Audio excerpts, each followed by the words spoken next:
পল্টনের মোড়ে ভাই একটা আজব হলো আছে, সেই হলেতে গণতন্ত্রের আজব এক সিনেমা চলে। পর্দার সামনে বুলি আওড়ায় তারা মিঠে মিঠে, তলে তলে স্বৈরাচারের ভূত চেপেছে তাদের পিঠে। মুখে কেবল কথার চুবড়ি, কাজে দেখি ভিন্ন চাল। সাধারণের পকেট কাটে দিন দুপায়ে করে কঙ্গাল।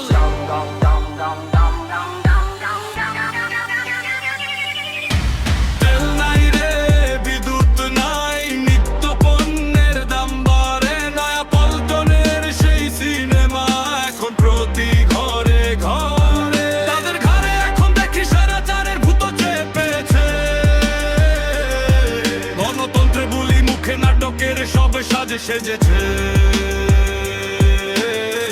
ট্রাকের কথা কি ভাই বেমালুম ভুলে গেলা, নাকি কেচি গেটে সেই কান্না ছিল স্রেফ খেলা। ইতিহাসের পাতায় যাদের কলম সব লেপটে আছে, তারা এখন বড় গলায় গণতন্ত্রের গান গাহে। পেটের দায়ে মানুষ মরে, তাদের কেবল গদির চিন্তা। পারদি এই দলের হাতেই জিম্মি এখন জীবন বাঞ্ছা, জীবন বাঞ্ছা।